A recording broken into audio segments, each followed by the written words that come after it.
Olá pessoal, hoje segunda-feira, 14 de novembro, nosso Ibovespa terminou a sessão com uma valorização de 0,8%. A gente está aqui no próprio site da Bolsa com um gráfico diário do Ibovespa. Lembrando a vocês que estão acompanhando o nosso canal, a gente deixou disponível ontem o vídeo, inclusive, que a gente fez com a movimentação de fluxo e do gráfico em base semanal aí no nosso canal. Bom, a gente está aqui com o gráfico diário do Ibovespa e nesse gráfico diário, pessoal, a gente já tinha traçado uma linha aqui lá na região de 60.200 pontos. Inclusive foi um topo lá no início de setembro e praticamente um fundo que a gente fez aqui em meados do mês de outubro. No pregão de sexta-feira a gente simplesmente perdeu esse patamar de preços e no pregão de hoje a gente teve aí uma recuperação no mercado após 3 pregões de forte movimentação vendedora e queda para o nosso mercado. Vendedora por parte do fluxo estrangeiro, conforme vocês estão acompanhando aí no nosso canal. E hoje, pessoal, essa movimentação de recuperação foi causada por quem? Vamos dar uma olhada aqui. Novamente pelo fluxo estrangeiro por parte das corretoras estrangeiras que a gente acompanha. Eles atuaram numa ponta compradora no mercado à vista, 460 milhões, e no Ibovespa Futuro, 150 milhões. Para a moeda americana, mais um dia de ponta vendedora aí de praticamente 3 milhões de reais. Vamos dar uma olhada aqui na evolução intradiária que eles tiveram, tanto para o nosso mercado à vista quanto para o nosso mercado futuro. Pessoal, eles tiveram aqui uma ponta compradora no mercado à vista praticamente durante todo o pregão. No mercado futuro, eles ficaram com o movimento o quê? Lateralizado. Então, o mercado teve o quê? Movimento de correção no início, depois uma movimentação de recuperação, depois uma movimentação de correção novamente. Se a gente verificar aqui, entre 10 e 3 horas da tarde, a gente marcou aqui uma região de fundo em 59.300 pontos. E o que o fluxo estrangeiro estava fazendo, pessoal? Movimentação que? Bem lateralizada. Eles começaram vendedores, depois eles zeraram essa ponta vendedora, depois começaram a vender novamente, depois zeraram essa ponta vendedora. Enquanto isso, eles estavam fazendo o que no mercado à vista? Comprando os nossos ativos e segurando o preço através do mercado futuro. No final do pregão, o que eles fizeram? Eles tiveram uma ponta compradora. Às 3 horas, eles passaram de 4 milhões negativo para 51 milhões às 4 horas da tarde. E a gente começou a ter o que? Uma recuperação dos preços em relação ao Ibovespa Futuro. Inclusive, na última hora do pregão de hoje, eles compraram, pessoal, 110 milhões de reais no nosso mercado. E a gente teve aí, na última hora do pregão, uma valorização de 460 pontos para o Ibovespa Futuro. Se a gente verificar aqui, desde a mínima lá de 3 horas da tarde, quando eles começaram a realmente definir um sentido para o fluxo, a gente teve uma evolução de 1.100 pontos para o nosso mercado.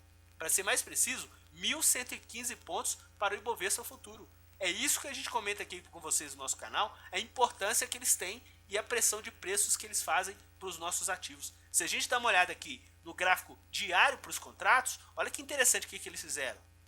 Mais um dia de realização de lucros para a moeda americana. Na sexta-feira eles venderam cerca de 3 milhões e hoje praticamente esse mesmo patamar. Pessoal, e olha a movimentação do dólar futuro. Já está batendo o quê? 3.451,5 como fechamento e eles ainda com uma ponta compradora de 94 milhões. Eles estão o quê? Administrando toda essa pressão de alta que eles estão tendo no fluxo aí para o nosso mercado. Para vocês terem uma ideia, sabe quanto que está o preço médio por parte deles para esse contrato do dólar futuro que vai se encerrar no final do mês? 3.262. Está um pouco abaixo desse patamar aqui que a gente está demonstrando. Eles estão com uma projeção de lucro em relação ao fechamento do pregão de hoje de praticamente 190 pontos no dólar futuro, pessoal. Isso dá um volume financeiro de cerca de 290 milhões de reais para o nosso dólar futuro, somente para esse contrato que vai se encerrar no final do mês. No caso do índice futuro, eles estão com uma posição que? Perdedora. O preço médio deles do índice futuro está em 63.900 pontos. Estão perdendo praticamente aqui 3.500 pontos para a cotação atual. Isso dá um volume financeiro, como o índice futuro tem menos alavancagem, de cerca de 75 milhões de reais. Então quer dizer, eles estão perdendo cerca de 75 milhões no índice futuro e eles estão ganhando 290 para o dólar futuro. É isso a expertise do fluxo estrangeiro que atua no nosso mercado. E hoje foi um dia de recuperação para os preços, calçado por quem?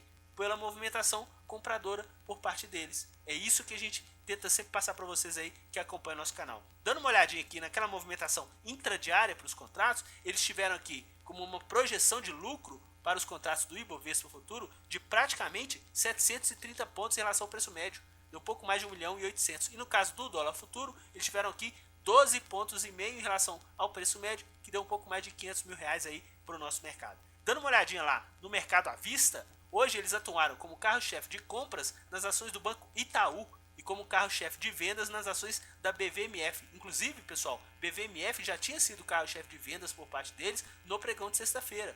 Hoje, novamente, carro-chefe de vendas. E dá uma olhada aqui, pessoal, nessa ponta compradora por parte deles. Itaú, Bradesco, Petrobras. O que a gente está sempre comentando com vocês aí? Ações de peso e de visibilidade. No caso aqui de Itaú, foi inclusive na contramão. O ativo caiu e eles atuaram numa ponta compradora. No caso de Bradesco, lembra que a gente comentou com vocês no vídeo que a gente disponibilizou no dia de ontem com o fluxo semanal?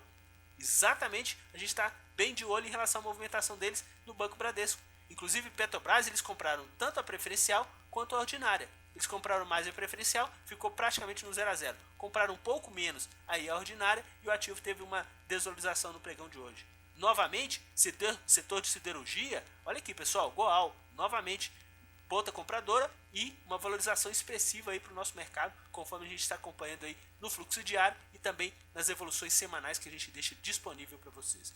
Pessoal, só um adendo aqui para uma ponta vendedora, a gente teve hoje uma valorização da moeda americana, conforme a gente comentou aí.